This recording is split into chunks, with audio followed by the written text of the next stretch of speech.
ሰላም እንዴት ናችሁ? ይህ ጀነራል ሳይንስ ለሰባተኛ ክፍል በጣም ደስ የሚል ትምህርት ነው ይዤላችሁ የቀረብኩት ዛሬ ዩኒት 4 ሴል አስ ቤዚስ ኦፍ ላይፍ ባዮሎጂ ነው። በቀጣይ በሚኖራችሁ ትምህርቶች ስለ ባዮሎጂ ስታስቡ ይሄ ነገር ነው በጣም ወሳኝ ሆኖ የሚመጣው። ከዚህ በፊት በነበረን ዩኒት ታስታውስ እንደሆነ ስለ ኬሚካልስ ተምረናል። everything that we see that has mass comes from tiny particles ብሏል በባለፈው ዩኒት ስናየው። አሁን ላይ ህይወት ያላቸው ነገሮች ከምን መጡ፣ እንዴትስ ነው የሚጠኑት የሚለውን ነገር የምናይበት ነው። ሴልስ as the basis of life ሴል እንደ ህይወት መሰረት፣ ህይወት የተፈጠረው ከሴል ነው እንደማለት ነው። ወይም ህይወት ያላቸው ነገሮች የተፈጠሩት ሴልስ ከሚባሉ ነገሮች ነው እንደማለት ነው። በዚህ ትምህርት በዋናነት በዚህ ክፍል ሁለት ነገሮች ናቸው እንድታውቁ የተፈለገው። ማይክሮስኮፕ which is the biggest invention for the development of cell theory ወይም በባዮሎጂ ወይም በስነ ህይወት ጥናት ዘርፍ በጣም የላቀ ጥናት የላቀ ምርምር ወይም የላቀ የሳይንስ አበርክቶ እንዲኖር ካስቻሉ ግኝቶች ወይም የሰው ልጅ ፈጠራዎች መካከል አስ ቴክኖሎጂ ማይክሮስኮፕ መኖሩ በጣም በጣም ወሳኝ አድርጎታል። ሌላው ሴል ነው። ሴል ምን እንደሆነ የምናይበት ነው። ስለዚህ በዛሬው ትምህርታችን ስለ ማይክሮስኮፕ ነው የምንማረው። ከዛ በፊት ግን ስለ ሴል ምን ያክል ታውቃላችሁ? በዚህ ዩኒት የምናየው ሴልስ አስ ቤዝ ኦፍ ላይፍ ኦርጋናይዝድ ኢንቱ ቱ ሰብ ዩኒት ቀደም ባልኳቸው መንገድ የመጀመሪያው ስለ ማይክሮስኮፕ ዓላማውና አይነቶችን እናያለን። በዛሬው ትምህርት የምናየው ነው። በቀጣዩ በሚኖረን ትምህርቶች ደግሞ ስለ ሴል በስፋት እንመማራለን። ሴል it is the smallest unit of life በቃ ህይወት ያላቸው ነገሮች መጨረሻ ከምን ተሰሩ ከምን መጡ ብንል ባዮሎጂ የሚሰጠን መልስ ሴል ከሚባል ነገር መጡ ብሎ ነው። So most cells are so small that they cannot be viewed with the naked eye. naked ማለት የሚታይ ነገር በሰው ልጅ አይን የሚታይ ማለት ነው። ምክንያቱም የሰው ልጅ በዚህ በሚታየው አይኑ ብቻ ሳይሆን በውስጡም ማየት ይችላል አይደለ? ሶ ኔክድ የሚባለው ነገር የተጋለጠ አይን እንደማለት ነው። ኔክድ ሰሟን ኔክድ ሆነ ቢባል ራቁቱን ሆነ እንደማለት ነው። ኔክድ አይ ማለት በአይን የሚታይ ግንባራችን ላይ በተለጠፈው አይን ለማየት እንደማለት ነው።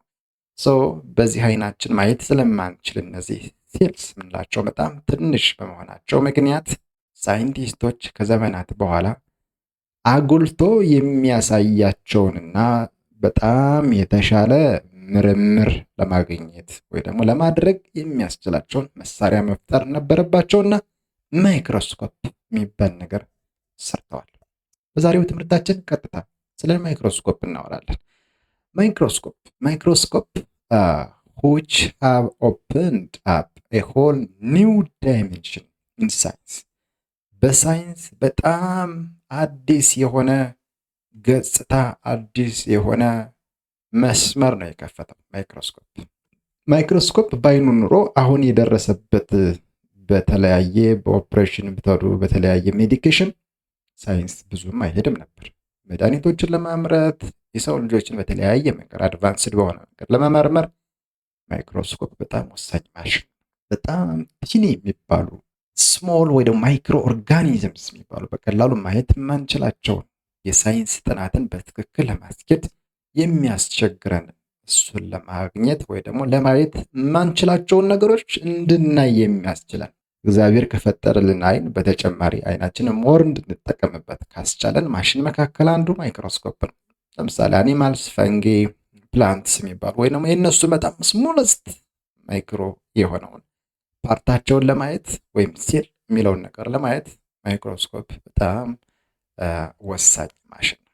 ሶ ማይክሮስኮፕ ኢዝ አን ኢንስትሩመንት መሳሪያ ነው። ልክ እንደ እስክርቢቷችሁ፣ ልክ እንደ ስልካችሁ በጣም ቀላል ነገር ነው ማይክሮስኮፕ። ስለዚህ መሳሪያ ነው። ምንድን ለማድረግ ነው ይሄ መሳሪያ?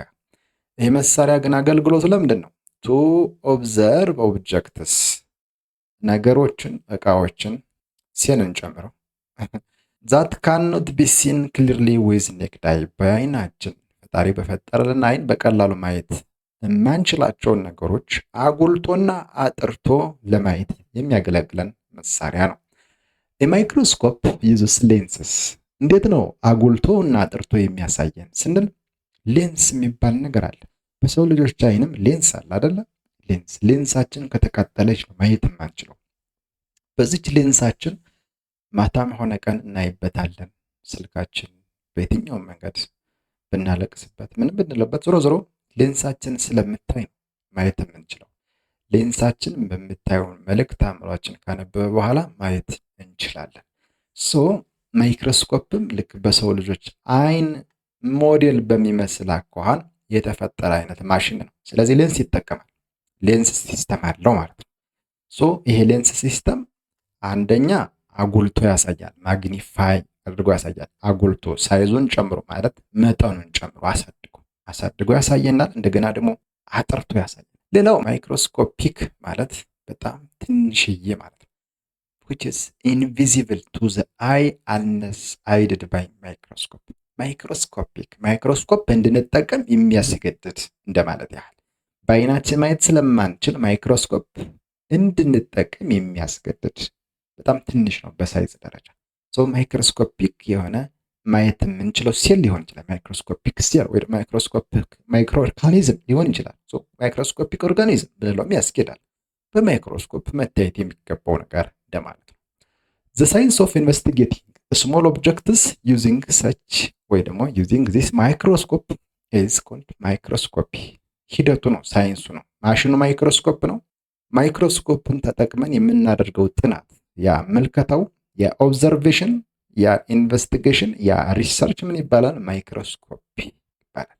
የምናያቸው ስሞል የሚባሉ በጣም ትንሽ የሆኑ ኦብጀክቶች ሴልንም ጨምሮ ማይክሮስኮፒክ ይባላሉ ማለት ነው።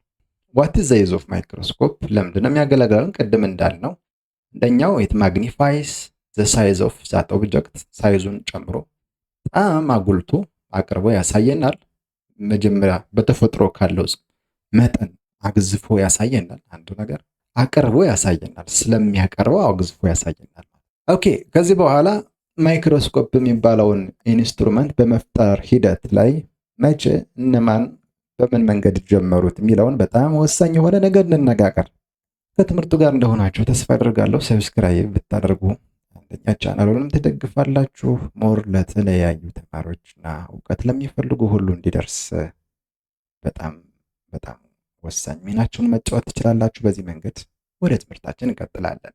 who invented a compound microscope? በመጀመሪያ የማይክሮስኮፕን ጽንሰ ሐሳብ ይዘው የመጡት ሰዎች የደች ሰዎች ናቸው። ደች የምትባል ሀገር የእነሱ ሰዎች ዘቻሪየስ ጃንሰን እንደ ሃንስ ሊፓርፌይ የሚባሉ በ1595 እንግዲህ ስንት ዓመት ነው ጎበዝ? በጣም ብዙ ዓመት ነው አይደለም? ኦልሞስት ከእንግዲህ 500 እንኳን አልሞላውም፣ ግን በጣም ሄዷል። ሶ ለመጀመሪያ ጊዜ የማይክሮስኮፕን ጽንሰ ሐሳብ በመጠንም በአይነትም ወይ ደግሞ ሌንሶችን ተጠቅመው የማየቱንም እንቅስቃሴ የጀመሩ ሰዎች ናቸው። በጣም የተለያዩ ሙከራዎችን ያደርጋሉ። በዘመናችንም የተለያዩ ሰዎች ለቴክኖሎጂ ለፈጠራ ውስጣቸው የተነሳሳ ሰዎች የተለያዩ ፈጠራዎችን ሐሳባዊ ወይም ምናባዊ የሆኑ እንቅስቃሴዎችን ያደርጋሉ። ምናብ ወይም ያ ኢማጂኔሽን ስሩ ታይም እንደዛው ያን ሐሳብ የሚደግፉ ሰዎች ሲመጡ ወደ እውኑ ዓለም እውነት ወደ መሆን ወደ መገለጥ ይመጣል። ዞሮ ዞሮ ማይክሮስኮፕ የሚባለው ጽንሰ ሐሳብ እንዲፈጠር የመጀመሪያውን ሙከራ ወይም ትሬስ ያደረጉ ጫር ያደረጉ የመጀመሪያዎቹ ሰዎች ናቸው በ1595። ኦኬ፣ ከዛ በኋላ በ1665 እንግዲህ ከ1595 ጀምሮ ያለውን ጊዜ አስቡት። ከ70 ዓመታት በኋላ አንድ እንግሊዛዊ ተደራራቢ ሌንሶችን ተጠቅሞ የተለያዩ ነገሮችን ለማየት ሌላ እንቅስቃሴ ጀመረ። ከ70 ዓመት በኋላ ዓለም ምን ያህል ተኝታ እንደነበረ ማሰብ ይቻላል። ለ70 ዓመታት ያህል ስለ ማይክሮስኮፕ ታስቦ አያውቅም ነበር። ሐሳቡ እንኳን ከተጀመረ ዛሬ የታሰበ ሐሳብ እንግዲህ አስቡት 70 ዓመታትና ከዛ በላይም ሊፈጅ እንደሚችል አንዱ ማስረጃ ነው። ሶ ኤኒዌይ እስከ 30 ያለውን አንድን ሳይዝ ወይ ደግሞ አንድን የሆነ የሚታይ ነገር በ30 እጥፍ አጉልቶ ማሳየት የሚችል ግን 30ኛው እጥፍ ላይ ሲደርስ ምናልባት ብለርድ የመሆን የመደብዘዝ ለማየት አስቸጋሪ የሆነ ቢሆንም እስከዚያ ድረስ ግን በጥሩ ሁኔታ ሊያሳይ የሚችል አሁን ካሉ ዘመናዊ ከሆኑ ማይክሮስኮፖች ጋር ባይወዳደርም ግን ጥሩ የሚባል ሙከራ ያደረገበት ነበር በ1665 እንደገና የማይክሮስኮፕን ጽንሰ ሐሳብ የጀመረው ሰው። ከዛ በኋላ በ1674 ከ9 ዓመታት በኋላ አንቶኒ ቫን ሉዌንሁይክ የሚባል አሁን የደች ነጋዴ አንዳንድ ሌንሶችን ወደ መፍጠርና የማጽዳት አጥርቶ የመስራት ሙከራውንም ቀጠለ ማለት ነው። እዚህ ጋር ነው እንግዲህ ትልቁ ነገር። ለመጀመሪያ ጊዜ በታሪክ በሰው ልጆች አይን መታየት የማይችሉ እንደ ባክቴሪያ እና በጣም ትናንሽ የሆኑ ማይክሮስኮፒክ ኦርጋኒዝምስ በማይክሮስኮፕ ማየት የተጀመረ በሉዌንሁክ መሳሪያ ወይም በሉዌንሁክ ማይክሮስኮፕ ነው። ሶ this is the first and very basic microscope that played a great role for the development of cell theory. ሴል ቲዎሪ ማለት የሴል ጽንሰ ሐሳብ የሴል በቃ ሴልን በተመለከተ ያለውን ሁሉ ማንኛውንም ሪሰርች ወይም ጥናት ወይም ሳይንሳዊ ኢንቨስቲጌሽን እንዲኖር በጣም ትልቁን መሰረት የተጫወተው የአንቶኒ ቫን ሉዌንሁይክ ማይክሮስኮፕ ነው። ለሶስተኛ ጊዜ የተደረገው ሙከራ ማለት ነው። ይህ በ1595 ተጀመረ። በ1665 እንደገና ከ7 ዓመታት በኋላ ሙከራዎች ቀጠሉ። ከ9 ዓመት በኋላ በጣም ተሻሽሎ ሌንስ የሚባለው ወሳኙ የማይክሮስኮፕ ክፍል እንደሆነ ተረዳና አንቶኒ ቫን በጣም አሪፍ አድርጎ ሰራው። ለመጀመሪያ ጊዜ መታየት ያልቻሉ ነገሮችን ለመጀመሪያ ጊዜ በጥራት ማየት የተቻለበት ዘመን እንደሆነ ታሪክ ያስረዳል። ዛሬም ቢሆን ብዙ ክፍተቶች አሉብን በቴክኖሎጂው ዓለም። አሁንም ቢሆን የሚኖሩ ሙከራዎች ዛሬ ባይሆን እንኳን ከዓመታት በኋላ ለሚኖረው ትውልድ ምን ያክል ወሳኝ የሆነ እንደሚሆን ማሰብ ይቻላል። እነዛ ሰዎች የፈጠሩት ፈጠራ እነሱ አልተጠቀሙበትም። ከነሱ በኋላ የመጡት ትውልዶች ግን ተጠቅመውበት ዛሬ ላይ ላለው የሳይንስና የቴክኖሎጂ ደረጃ በቃ አይተኪ ሚናቸውን ተጫውተው አልፈዋል። የተለያዩ ማይክሮስኮፖች አሉ። ላይት ማይክሮስኮፕ የሚባል አለ። ኮምፓውንድ ማይክሮስኮፕ ወይም ደግሞ ኤሌክትሮን ማይክሮስኮፕ የሚባል አለ። በሚጠቀሙት ነገር ማለት ነው። ሶ ለምሳሌ በተለያየ መንገድ መክፈል እንችላለን። የመጀመሪያው ቤዝድ ኦን ዘ ታይፕ ኦፍ ራዲዬሽን ዘ ዩዝ ፎር ኦብዘርቬሽን፣ ለማየት ለመመልከት ምን አይነት ብርሃን ነው የሚጠቀሙ የሚለውን መሰረት አድርገን ላይት ማይክሮስኮፕ እንደ ኤሌክትሮን ማይክሮስኮፕ ብለን መክፈል እንችላለን። ላይት ማይክሮስኮፕ የሚባለው it uses beam light to form image of an object, while electron microscope uses a beam of electron to form the image። ስለዚህ አንዱ ይሄ ነው። አንደኛው ብርሃን ይጠቀማል፣ አንደኛው ኤሌክትሮን ወይም ኤሌክትሪክ ይጠቀማል። ሌላ ነገር የለውም። አንደኛው በብርሃን ማየት እንችላለን። ቢም ኦፍ ላይት ማለት ብርሃን እንዲኖር ያስፈልጋል። በብርሃን ማየት እንችላለን። አንደኛው ግን በኤሌክትሪክ ማየት እንችላለን። ስለዚህ በሚጠቀሙት ኢነርጂ መክፈል እንችላለን በዚህ መንገድ። ሁለተኛው based on the number of lenses፣ በሚጠቀሙት የሌንስ ብዛት ለመመልከት በሚጠቀሙት ሌንስ። ስለዚህ ወሳኙ የማይክሮስኮፕ ክፍል ሌንስ ነው። በሚጠቀሙት ሌንስ ብዛት ሲምፕል ሊሆን ይችላል፣ ኮምፓውንድ ማይክሮስኮፕ ብለን ልንከፍላቸው እንችላለን። ሲምፕል ማይክሮስኮፕ የሚባለው አንድ ሌንስ ብቻ ነው የሚጠቀመው ሲንግል ሌንስ። ስለዚህ ይሄ ሲንግል ኮንቬክስ ሌንስ ነው። አንዳንድ ነገሮችን አጎልተን ለማየት እንጠቀምበታለን። አንዳንድ ይሄ ሃንድ ሄልድ ነው፣ በእጅ መያዝ የሚችል ነው። በቀላሉ ያንን ኦብጀክት እስከ 10 እስከ 20 እጥፍ ድረስ ማየት የሚያስችል ነው። ኦኬ ሶ ሌላው ኮምፓውንድ ላይት ማይክሮስኮፕ የሚባል ነው። ኮምፓውንድ ላይት፣ ሲምፕል ላይት የሚለው በሚጠቀሙት ነው። ስለዚህ ሲምፕል ነው አንደኛ የሚጠቀመው ሲንግል ሌንስ ነው። ላይት ደግሞ ቢም ኦፍ ላይት የሚጠቀም ነው በሚለው መያዝ ይቻላል።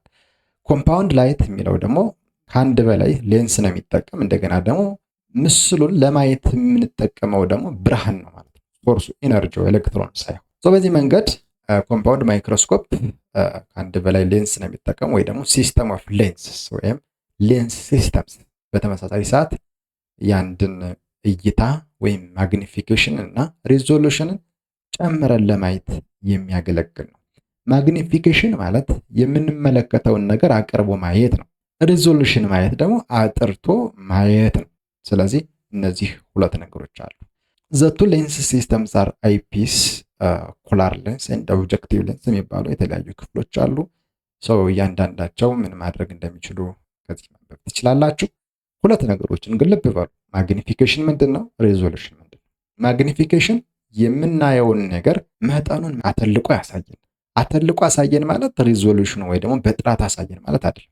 የሆነ ነገር በጥራት አየን ማለት በጣም እያንዳንዷ ትናንሽ የምትሆን አካላቸውን ግልጥ አድርጎ አሳየ ማለት ነው። ያለምንም ጭጋግ የሚመስል የሚጋርድ ጉም የሚመስል ነገር ሳይኖር ማለት ነው። ስለዚህ ማየት እንችላለን። እያንዳንዷን ነገር መለካት ካስፈለገን መለካት እንችላለን። ያ ሪዞሉሽን ይባላል፣ አጥርቶ ማሳየት።